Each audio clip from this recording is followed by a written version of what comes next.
this is Aromie here. Welcome back to our Life Baxter DLC. We are here reminiscing about our old text messages. Baxter placed a hand across his eyes woefully.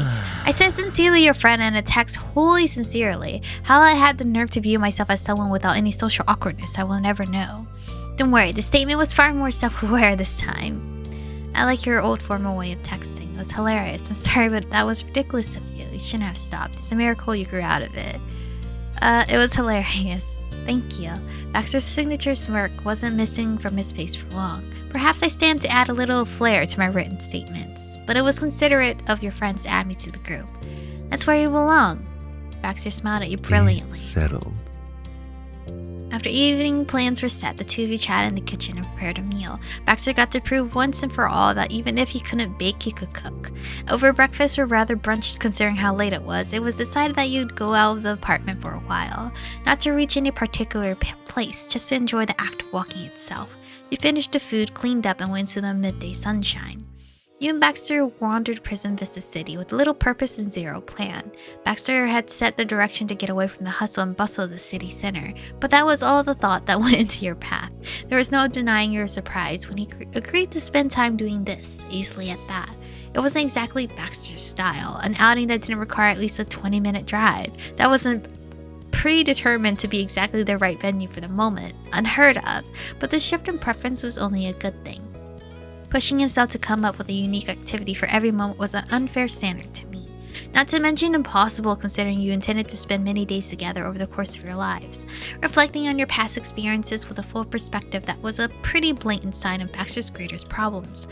It wasn't merely that he was a tourist and wanted to make the most of his vacation, or that he was a planner who had to do his best for his clients.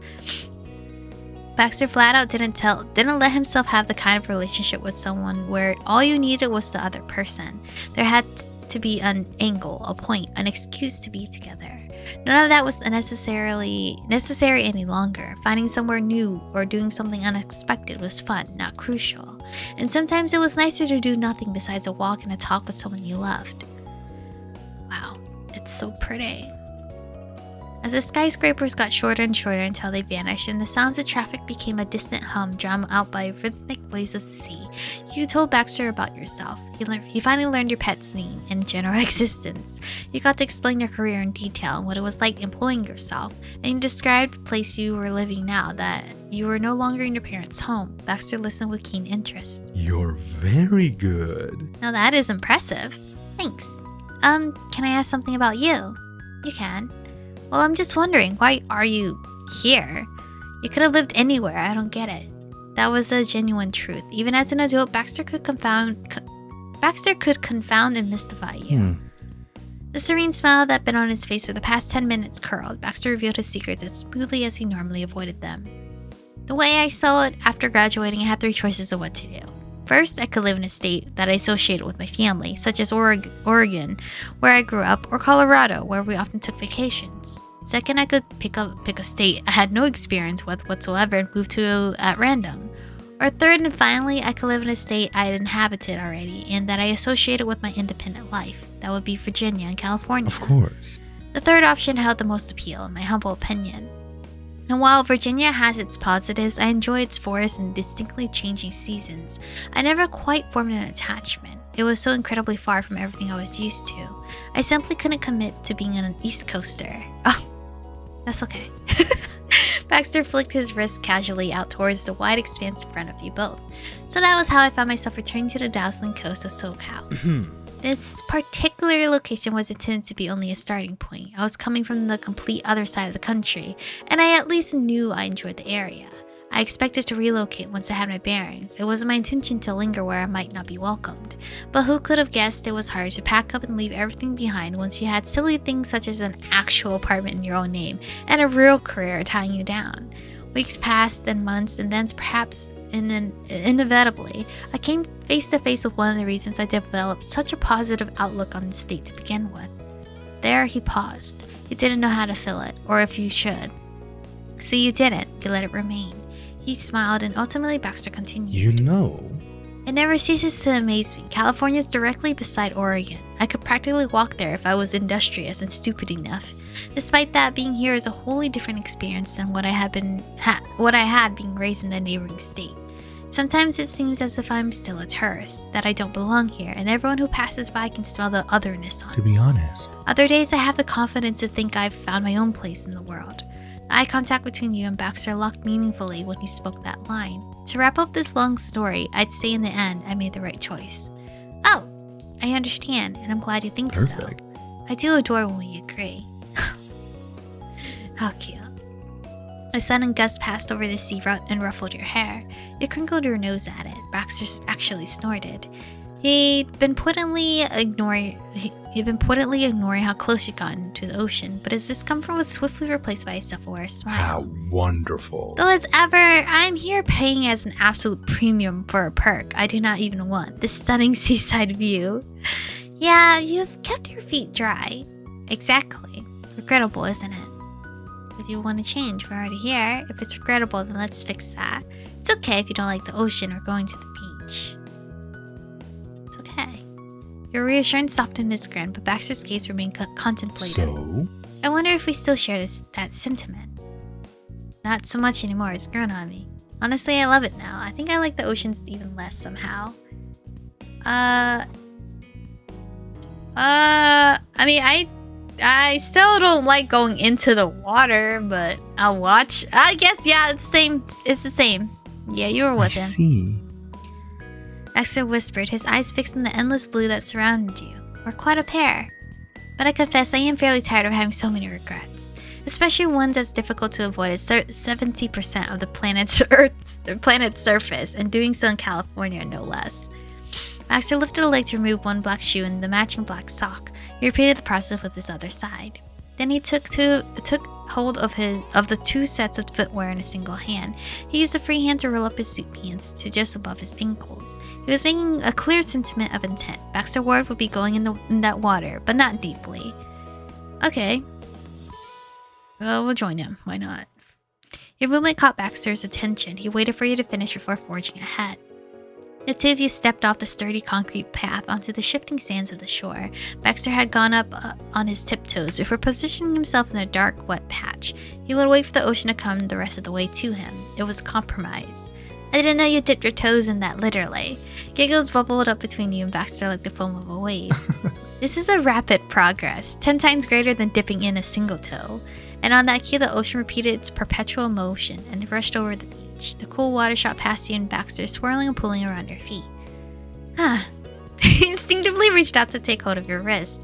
So there you were, a couple grown adults floundering in a few inches of water. He looks so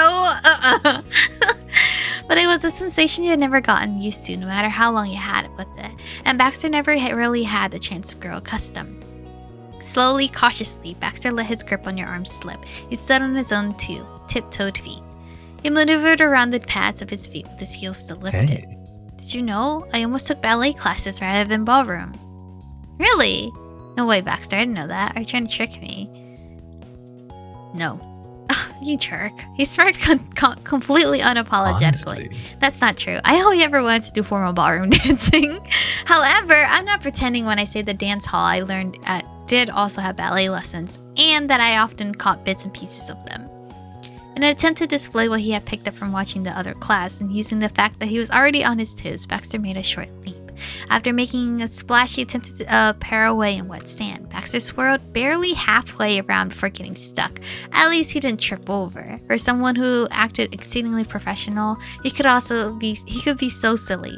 Baxter halted his frolicking to tuck his shirt back into his pants. It had started coming loose when he took another flying skip. He was having fun. And your summer stroll continued on, though now it was side by side along the shore. Baxter's nerves resurfaced whenever he turned his head to see there was nothing between him and the wet vastness of the ocean. However, he only needed to tilt his face the other way to look at you, and fuck,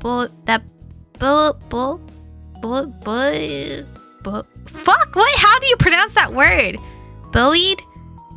Oh my god, I thought I was gonna cry because I didn't know how to do English all of a sudden again. It was like flashbacks. It's confidence enough. Though it might not have been the looking that actually did it. Baxter had graduated from clinging to your wrist to properly holding your hand. That was likely the stronger lifeline. Soon Baxter was walking on the whole of his feet, becoming more confident with every step. Letting out a contented sigh, Baxter made a declaration. Well, I still won't go swimming today, but perhaps I'll get there eventually after all. I hope you'll be there to see that crowning achievement. I will be. I better be. Don't go without me. Don't go without me. Thank you, Ichigo. On and on, you and Baxter moved forward together. At lunchtime, Baxter suggested you get a meal at the ocean restaurant where you first reunited. He was surprisingly sentimental, considering what a cynical teenager he used to be. But considering how often he walked down memory lane over just the last few days, maybe you should start expecting it from Baxter of today. And besides that, you were happy to do it. I love when he's sentimental. That first day, Baxter had fled the scene before dinner had even started. Having a make-up meal would be a good way to bring things full circle. Luckily, you managed to snag a table without much of a wait. Baxter got a late black coffee and salmon entree. The two of you indulged in an entirely unrushed meal. But as much as you savored the time, eventually you had to return home so you'd have time to finish packing before the next outing. Baxter was even inspired to finally clean up those clothes strewn about from this morning of the wedding. It might have taken him a while to get around to that, but no one could say he did a poor job. Baxter's closet was neater and more organized than a high-end formal wear store by the time he was done. You got your own work taken care of too. As the sun began to set, it was time to go see your friends, and not yours, and that they were yours alone, but the friends you shared with Baxter. You left the tidy apartment and went straight to the suburbs. Parking in his usual spot across the street, the both of you exited his car. You ambled up towards the front of the house and Baxter gave the doorbell a prompt ring. Hi, Cove! Damn, I forgot how muscular he is. The person who answered the door at the Adam household couldn't have been either of the Adams. You knew that. What you hadn't expected was a 6'4" figure of Cove Holden. But there were no complaints. You and your longtime companion immediately shared beaming smiles. It couldn't be helped. You were happy whenever you got to see each other, and it was the same for him. Hi, Michiko! You waved excitedly in response. But since Cove got the reward of being the first to greet you, he also had to take on the responsibility of greeting the other guests who arrived. Sheepishly, he glanced at Baxter. Thanks for coming. Good day. Hello, Cove. Thank you for allowing me to attend. Yeah, so come in. Cove punctuated that with a tilt of his head, totally foregoing any explanations or even acknowledgement of the strange circumstances. He then turned his whole body to go. You followed him to your former abode. Oh, it's so pretty here. What the heck? What happened? Inside, you found an even bigger surprise than you had at the entryway. This friendly get-together was in fact an actual party. The brown leather couches and matching wood coffee table had been removed from the room entirely. There was also the addition of twinkling firelights strung along the walls. At the center of it were Terry and Randy, looking quite pleased with themselves. Those two had to have been the masterminds for whatever was happening. Baxter glanced at Cove, confused but hopeful that the green-haired man might be only a henchman and more willing to spill the plan. Cove's smile had gone lopsided and he merely shrugged one shoulder. Ta-da! Woo! It's an appreciation party, for everything you did for Jude and Scott's wedding. Aw, you guys are so cute! This is so pretty! Terry respectfully saluted your arrival like you were fellows in arms. Very nifty. We couldn't have done it without you. Right, and Terry helped attend too. He did more than even me, I think. Well, but I already have a different thank you for that. Yep. Terry draped one arm around his darling girlfriend and used the other to make an arc through the air. She's gonna take me to a bunch of beaches down the coast of California. It's gonna be historic. Oh. You're going on a trip. I was gonna sing the submarine song all of a sudden. Not submarine, spaceship song. What was it by? I don't know. I'm gonna take a trip on my favorite rocket ship or something like that. Baxter was attempting amazement with his reaction, but a knowing amazement couldn't be fully removed from his tone. Neither could the hint of a chuckle. It came across like a teacher being impressed that their student told them 10 came after 9. Miranda squeezed her eyes shut and grasped Terry's hand. She mouthed, "Thank you." "That is wonderful." "Thanks. Anyway, not wanting to make that evening about her, and because she was embarrassed, Miranda swiftly changed the subject. well, You can both enjoy yourselves now. Michiko did all the work for free, and Baxter, you didn't get to enjoy the ceremony or reception since you're running them. We really wanted to at least do at least a little something to make up for it. She's speaking for the three of us. Cove actually helped with this entire event. Isn't that amazing? hey! I'm not a party person, but I try as much as I can. You certainly do, Cove. We appreciate you as well. Yeah. Also, there's food. Sorry, there's no homemade cupcakes. We've got other stuff, though. Thank you so much. Hurry for food. Didn't have to do this. No cupcakes, man. This party's a bust. I think I would tear up. That's cute. Oh, mi chico.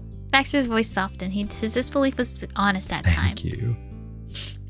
Aw, getting your own appreciation party had definitely caught you off guard initially. They're so sweet to us. Oh, what a lovely friend group, bro. So jealous. But anyway, thank you guys for watching today's episode. Stay beautiful, and I'll see you guys in the next one.